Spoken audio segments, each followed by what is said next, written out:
UP. സർക്കാർ രണ്ടും കൽപ്പിച്ചിറങ്ങിയിരിക്കുകയാണ്. ലോക്സഭാ പ്രതിപക്ഷ നേതാവ് രാഹുൽ ഗാന്ധിയുടെ സഭയിലേക്കുള്ള യാത്ര തടയാനാണ് യു.പി. സർക്കാർ ഇപ്പോൾ ഒരുങ്ങിയിറങ്ങിയിരിക്കുന്നത്. രാഹുൽ ഗാന്ധിയെ തടയാൻ സമ്പൽ ജില്ലാ മജിസ്ട്രേറ്റ് അയൽ ജില്ലകൾക്ക് നിർദ്ദേശം നൽകി കഴിഞ്ഞു. അതിർത്തികളിൽ നിരവധി പോലീസുകാരെയും വിന്യസിച്ചു. ഡൽഹിയിൽ നിന്ന് ഇന്ന് രാവിലെ സമ്പലിലേക്ക് രാഹുൽ പുറപ്പെടാനിരിക്കെയാണ് സർക്കാർ നീക്കം. ഈ മാസം 10 വരെ നിരോധനാജ്ഞയുള്ളതിനാൽ ആർക്കും പുറത്തുനിന്നു വരാൻ കഴിയില്ലെന്ന് ഉത്തരവിൽ പറയുന്നുണ്ട്. രാഹുൽ ഗാന്ധിക്കൊപ്പം പ്രിയങ്ക ഗാന്ധിയും കോൺഗ്രസ് എംപിമാരും അനുഗമിക്കും.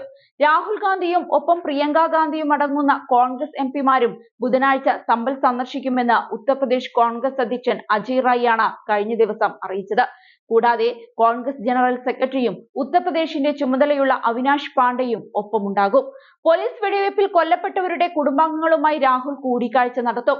ഷാഹി മസ്ജിദ് സർവേയുമായി ബന്ധപ്പെട്ട് നവംബർ 24-ന് സമ്പലിലുണ്ടായ സംഘർഷത്തിൽ 5 പേരെ പോലീസ് വെടിവെച്ച് കൊലപ്പെടുത്തിയിരുന്നു. നിരവധി പേർക്ക് പരിക്കേൽക്കുകയും ചെയ്തിരുന്നു.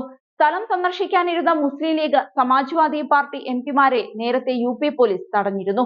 അതേസമയം രാഹുൽ ഗാന്ധിയുടെ സന്ദർശനം പ്രകോപനത്തിന് ഇടയാക്കുമെന്ന് മൊറാദാബാദ് ഡിവിഷണൽ കമ്മീഷണർ ആഞ്ജനേയ കുമാർ സിംഗ് കഴിഞ്ഞ ദിവസം പറഞ്ഞിരുന്നു. നിലവിൽ സ്ഥിതി ശാന്തമാണ്. മാർക്കറ്റുകൾ സാധാരണ നിലയിൽ പ്രവർത്തിക്കുന്നുമുണ്ട്. ജനങ്ങളുടെ വിശ്വാസം വീണ്ടെടുക്കാനുള്ള ശ്രമങ്ങളാണ് നടക്കുന്നത്. സംഭവത്തെക്കുറിച്ചുള്ള അന്വേഷണം നടന്നുവരികയാണ്. ഡിസംബർ 10 വരെ പുറത്തുനിന്ന് ആളുകൾ വരുന്നത് ജില്ലാ മജിസ്ട്രേറ്റ് നിരോധിച്ചിട്ടുണ്ട്. അന്തരീക്ഷം ഇപ്പോൾ ശാന്തമാണെങ്കിലും സംഘർഷാവസ്ഥ നിലനിൽക്കുന്നുണ്ട്.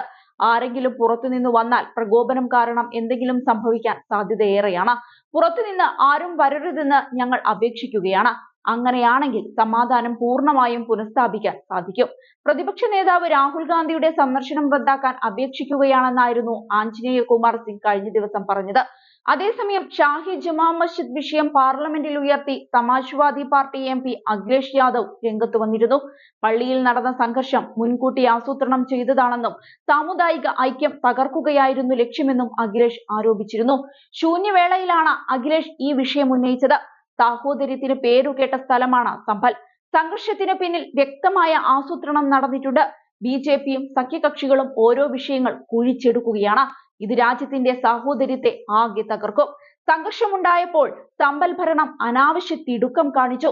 ബന്ധപ്പെട്ട ഉദ്യോഗസ്ഥരെ സസ്പെൻഡ് ചെയ്യുകയും അവർക്കെതിരെ കേസെടുക്കണമെന്നും ബി.ജെ.പി. സർക്കാർ ഭരണഘടനയെ ബഹുമാനിക്കുന്നില്ലെന്നും അഖിലേഷ് കഴിഞ്ഞ ദിവസം വിമർശിച്ചിരുന്നു.